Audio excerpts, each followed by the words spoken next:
Get ready for the biggest news hitting the basketball world right now. We start with Florida State, where the Seminoles have officially parted ways with an infamous piece of memorabilia. This banner, commemorating their number 4 final ranking from the 2020 season, is now in the possession of Barstool Sports' big cat, Dan Katz. We dive into what this means for the program and what this collectible means to every single Seminole fan.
How these players are combining their talents and what it means for the Trojans heading into summer workouts. And finally, we're checking in on the coaching staff styles with our mid-major madness fit check. We break down which coaches are wearing suits, quarter zips, or something completely outside the box for the 2026-27 season. Don't miss this deep dive into the attire of every coaching staff, and make sure you hit that subscribe button so you don't miss our next update. Florida State University basketball has officially parted ways with a significant piece of program history.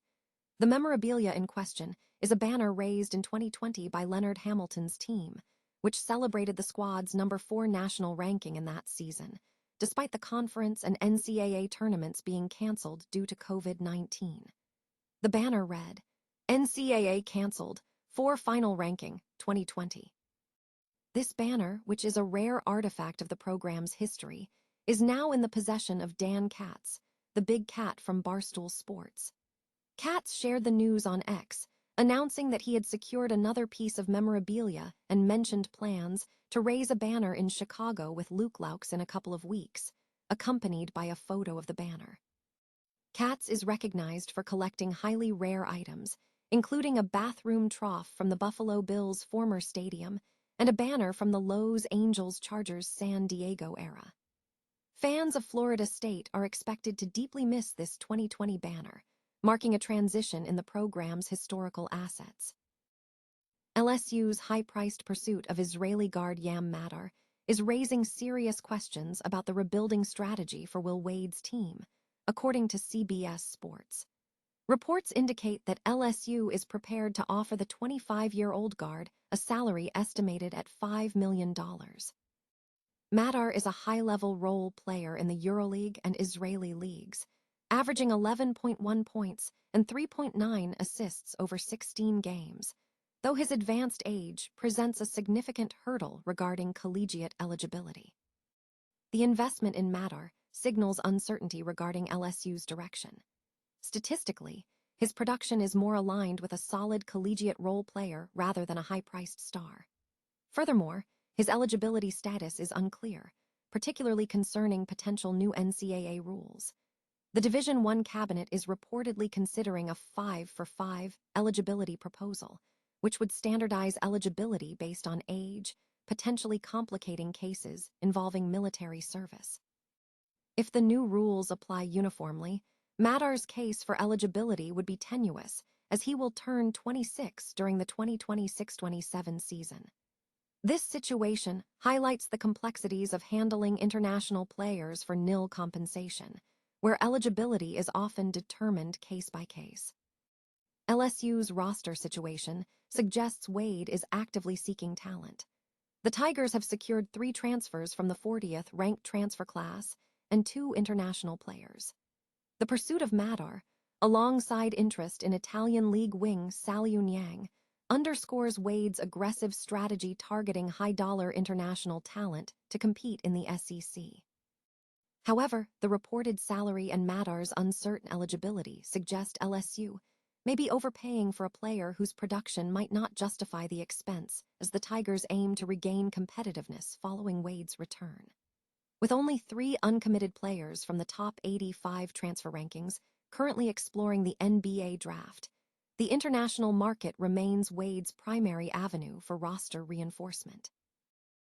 USC women's basketball coach Lindsay Gottlieb is assembling what is being touted as a formidable super team ahead of summer workouts, featuring national talent JuJu Watkins, Jazzy Davidson, and Saniyah Hall. Following a recent national title win by UCLA, the Trojans are focused on building a cohesive unit, with Gottlieb emphasizing that success hinges on team play rather than individual accolades. Gottlieb described the roster as really loaded, stressing that the goal is for the players to play super together. Key to the team's strength includes JuJu Watkins, who is nearing full clearance to return after a devastating knee injury, and Jazzy Davidson, who is poised to build on a scoring-led debut college season. Saniyah Hall is also a major asset, having been ranked as the nation's top recruit for 2026. To complement this core, Gottlieb strategically utilized the transfer portal to enhance specific areas of the roster. The team secured Paynia Davis, a versatile 6'6" center from Florida State, to bolster post play, potentially pairing her with 5-star freshman Sarah Oak. Other additions include returning forward Laura Williams and Cydia Fagan, who has already made an impact with her face-up skills. Recognizing a need for backcourt depth, the Trojans brought in Ryan Bennett, a combo guard from UC Davis, to provide distribution and shooting alongside Watkins, Davidson, Hall, and Kennedy Smith. On recruiting strategy, Gottlieb explained her success in securing top talent, like Hall, by identifying exceptional players who fit her vision, even if initial rankings were lower. She noted that her belief in a player's potential, often confirmed through personal assessment, can lead to significant ranking shifts. Regarding the coexisting stars, Gottlieb suggested that the presence of multiple versatile, multi-talented players creates more space on the floor, allowing the team to create opportunities for high-quality shots and generate excitement. She posited that the collective focus of these players makes it difficult for opponents to stop them, setting the stage for potential success in the 2027 Final Four.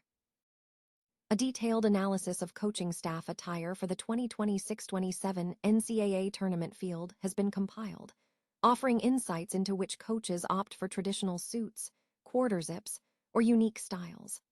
The project, stemming from an off-season research initiative, examines the sideline dress of every coaching staff for the upcoming season. The spreadsheet categorizes attire using a color-coded system for quick reference. Cyan indicates a coach is in their first season with the program. Red signifies that the head coach and assistants wear no suit elements, commonly seen in quarter zips or polo shirts. Yellow denotes partial suit wear, such as a coat without a tie or a tie without a coat.